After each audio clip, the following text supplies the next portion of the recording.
प्रिय दर्शकों, फिर एक बार स्वागत है आपका एक नई कहानी के साथ। प्रिय दर्शकों, आज हम एक दिल छू लेने वाली धार्मिक कहानी लेकर हाजिर हुए हैं। अगर आपको सनातन हिंदू संस्कृति पर सच्ची श्रद्धा और गर्व है तो कहानी को अंत तक जरूर देखें और हमारे चैनल को सब्सक्राइब जरूर करें।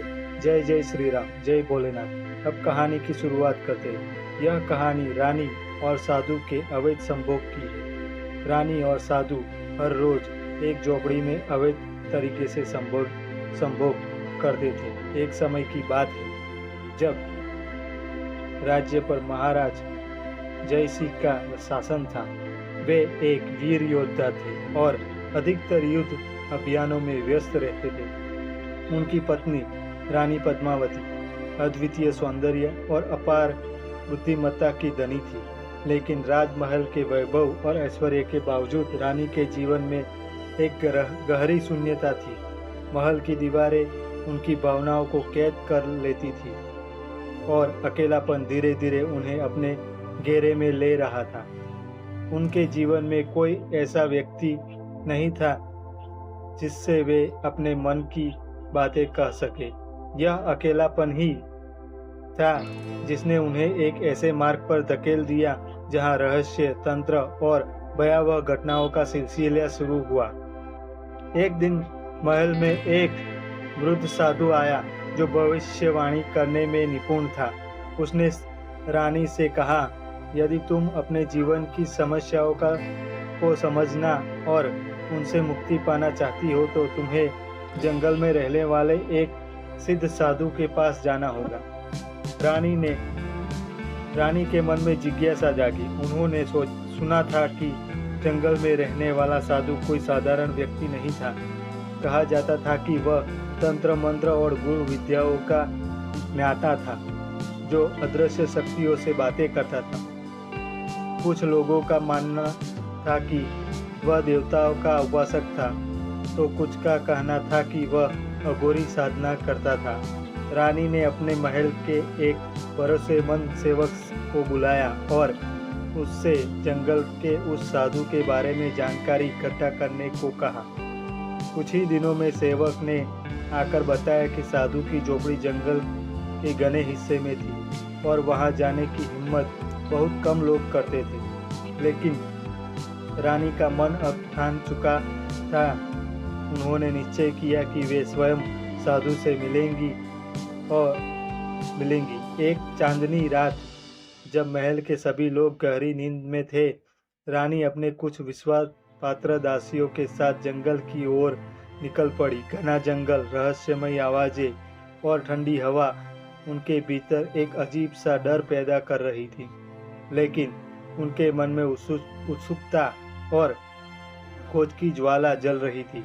आखिरकार वे साधु की झोपड़ी तक पहुंची। झोपड़ी के भीतर हल्की रोशनी थी और बाहर मंत्रों की गूंज सुनाई दे रही थी। जैसे ही रानी ने अंदर प्रवेश किया, उन्होंने देखा कि एक लंबी कद काठी का व्यक्ति, जिसकी आंखें गहरी और चमकदार थी, समाधि में लीन था।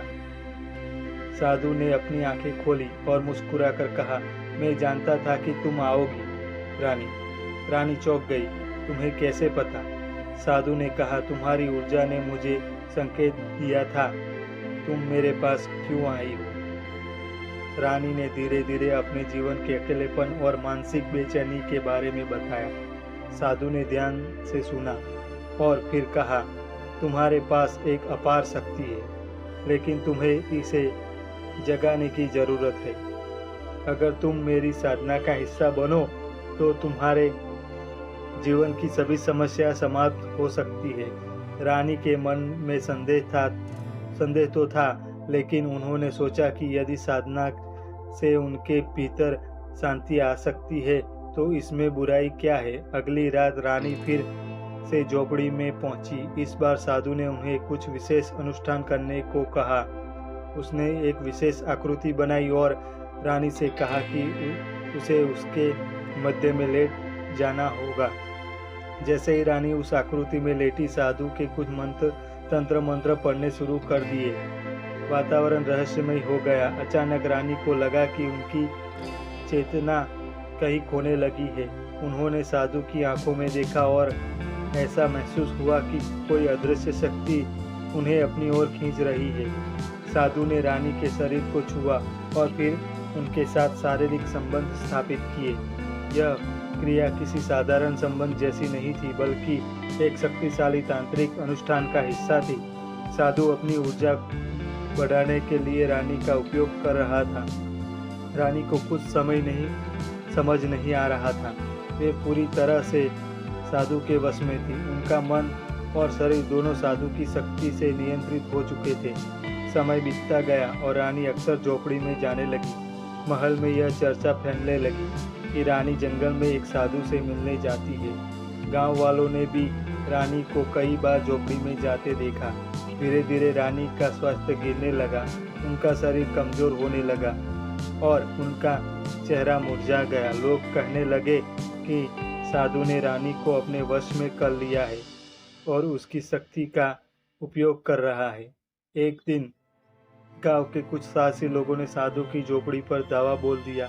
उन्होंने देखा कि रानी एक विशेष आकृति में लेटी हुई थी और साधु उनके चारों ओर मंत्र पढ़ रहा था। गांव वालों ने साधु को पकड़ लिया और रानी को झकझोर कर उठाने लगे, लेकिन रानी ने कहा, नहीं, यह सब मेरी भलाई के लिए है। गांव वाले समझ गए कि रानी पूरी तरह साधु के प्रभाव में थी। रानी दिन प्रतिदिन कमजोर होती गई। उन्होंने साधु से विनती की, मुझे छोड़ दो, मैं और अधिक सहन नहीं कर सकती। साधु ने एक गहरी सांस ली और कहा, ठीक है, मैं तुम्हें मुक्त करता हूँ। इसके बाद साधु ने अपनी झोपड़ी छोड़ दिया और कहीं अज्ञात स्थान पर चला गया। रानी महल लौट आई, लेकिन वे पहले जैसी नहीं रही।